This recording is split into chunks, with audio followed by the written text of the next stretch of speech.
Good morning students. कल हमने विज्ञान और उसकी मूलभूत शाखाओं के बारे में पढ़ा था। शायद आपको कुछ समझ में आया उससे। आज थोड़ा सा एक मैं आपको बताना चाहूँगा कि माध्यमिक शिक्षा बोर्ड ने जो इस साल किताबों का जो परिवर्तन किया है, उसमें अपनी जो साइंस की बुक है वो एनसीईआरटी की ये चलने वाली है, जिसके अंदर टोटल 15 चैप्टर्स जो है वो अपने पास हैं। तो आज हम इसी का जो पहला चैप्टर जो है उसी को स्टार्ट करेंगे, जो है आपका हमारे आसपास के पदार्थ। आज हम हमारे आसपास के जो पदार्थ हैं उनके बारे में पढ़ेंगे। ये आपका चैप्टर नंबर 1 है। फुल चैप्टर तो इसमें 15 है।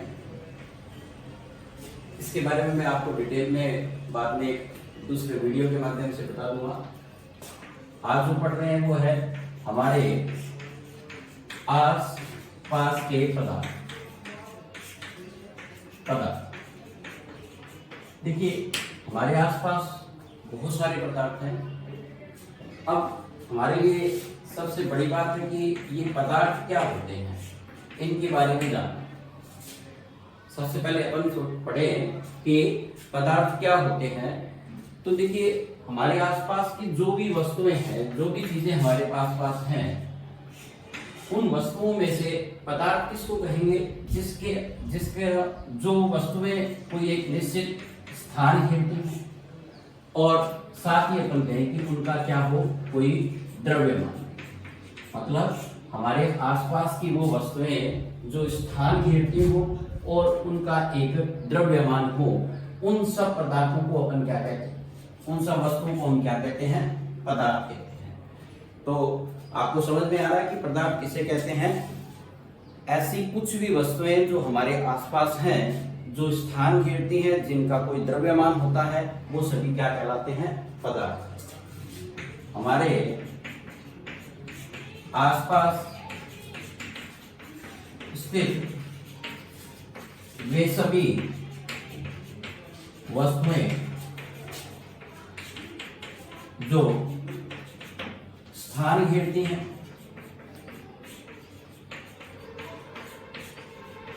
जिनका कोई द्रव्यमान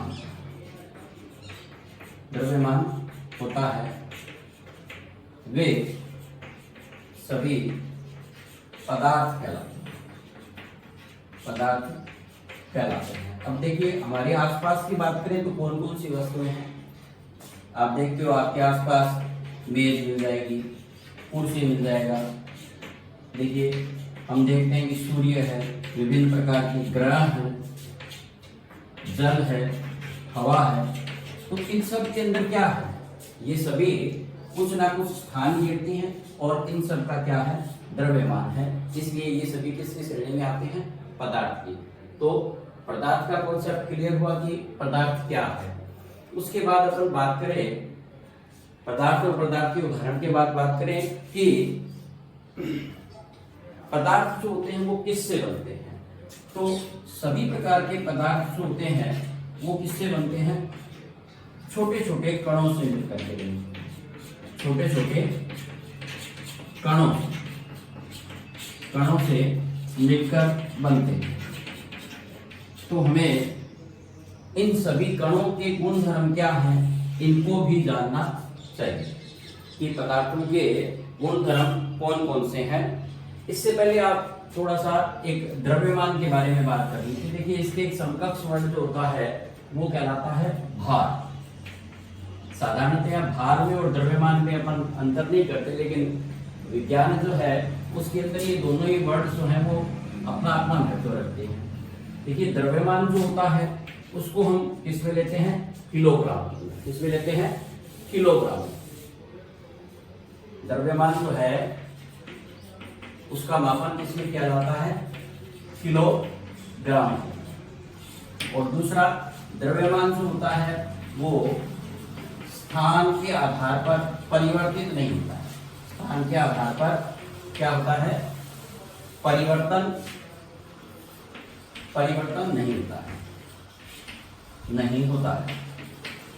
देखिए, जैसे मैं कहूं कि आपका या मेरा जो भी द्रव्यमान है वो चाहे अपन यहाँ पृथ्वी पर उसका मापन करें या किसी अन्य स्थान पर, तो ये सभी जगह क्या होगा, एक जैसा होगा। द्रव्यमान में परिवर्तन नहीं होगा, इसके कारण से स्थान परिवर्तन होता है। लेकिन भार जो होता है वह स्थान के आधार पर बदल जाता है। जैसे यदि मैं अपने ही भार की बात करूं तो ये भार पृथ्वी पर अलग होगा, चंद्रमा पर क्या होगा, अलग होगा। इसका मतलब भार और द्रव्यमान में क्या है, अंतर है। द्रव्यमान जो है वो किलोग्राम में मापन किया जाता है और ये किसी स्थान के आधार पर जो होता है वो बदलता नहीं है। तो द्रव्यमान के बारे में अपना कॉन्सेप्ट क्लियर रखें कि द्रव्यमान और भार दोनों ही क्या है, अलग अलग चीजें हैं। अब हम बात करते हैं कि कोई भी पदार्थ जो है वो किससे बना है, कणों से मिलकर। कणों से मिलकर क्या होते हैं, पदार्थ बनते हैं। अब हम बात करेंगे कि इन कणों की विशेषताएं क्या है ना, इन कणों के गुणधर्म क्या हैं। ऐसे भी कह सकते हैं हम कि इन कणों के गुणधर्म क्या हैं या विशेषताएं क्या हैं। तो देखिए, पहली विशेषता जो है वो है कि कणों के मध्य खाली स्थान या रिक्त स्थान है। कणों के मध्य क्या होता है, रिक्त स्थान होता है। दूसरा, कण एक दूसरे को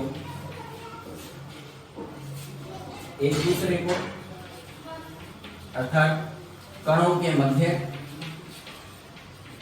क्या होता है, आकर्षण होता है।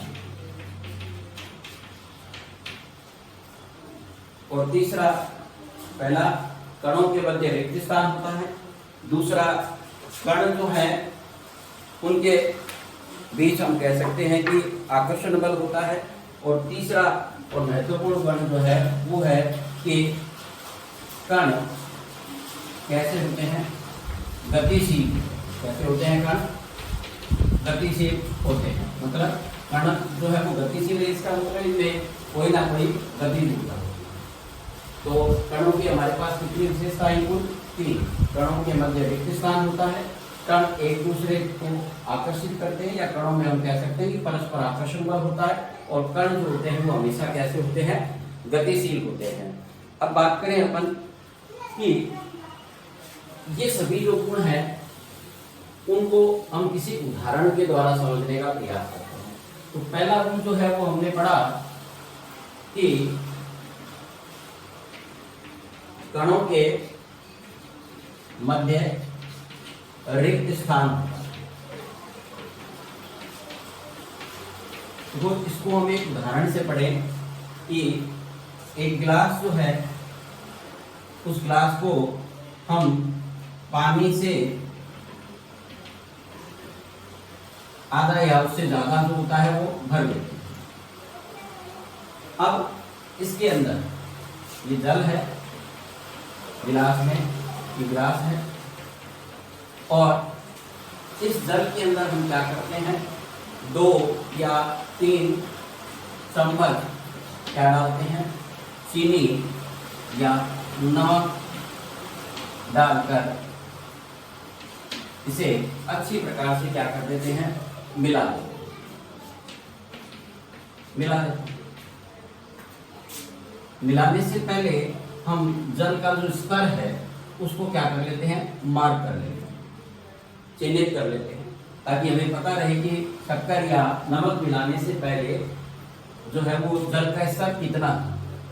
जैसे ही हम इसके अंदर पानी के अंदर कोई भी वस्तु डालेंगे या कोई भी पदार्थ जो है उसको मिलाते हैं तो क्या होता है कि जल का स्तर जो है वो ऊपर होना चाहिए, बढ़ना चाहिए। लेकिन चीनी या नमक 2 या 3 चम्मच इसके अंदर मिलाने के बाद हम क्या देखते हैं कि जल के स्तर में कोई बढ़ोतरी नहीं होती है। जल का स्तर जो था वो पूर्व की भांति या पूर्व के जैसा ही था।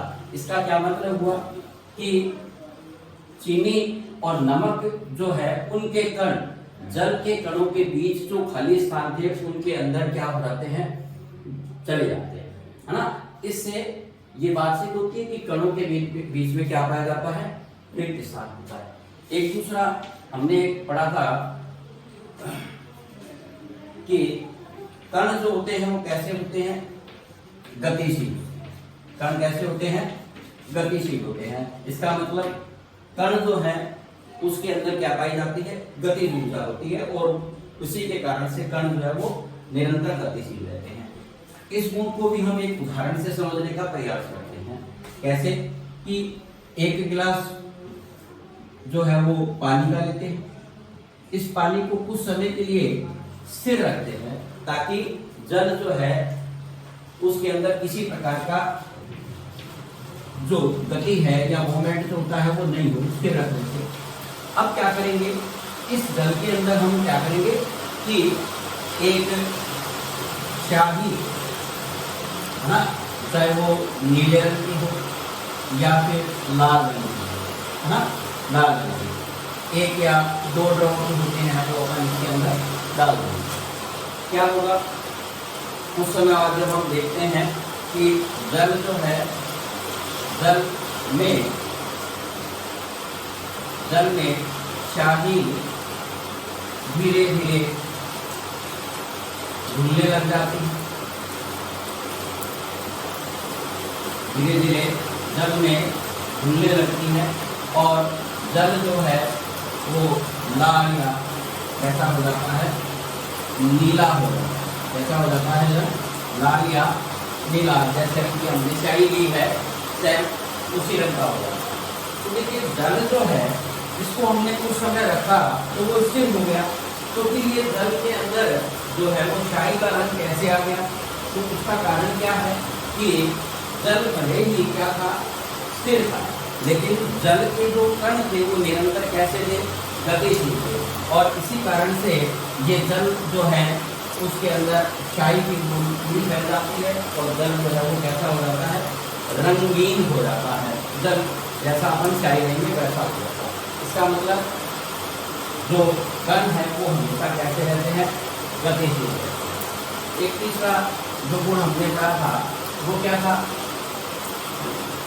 कि कणों के मध्य क्या होता है, आकर्षण बल होता है। कैसा होता है, आकर्षण। इसको कैसे समझेंगे कि नल जो है, नल है ना, उससे निकलने वाली जो जल की धारा है ना, उसे अपन क्या करते हैं कि अंगुली के द्वारा क्या करते हैं, 2 जल धारा में बांट देते हैं। लेकिन क्या होगा, जैसे नल है और इस नल से निकलने वाला जो पानी है ये इसके बीच में अपन अंगुली लगा देते हैं, जिससे क्या होगा कि जल जो है वो 2 धाराओं में बट जाएगा। और बाद में क्या देखते हैं कि अंगुली से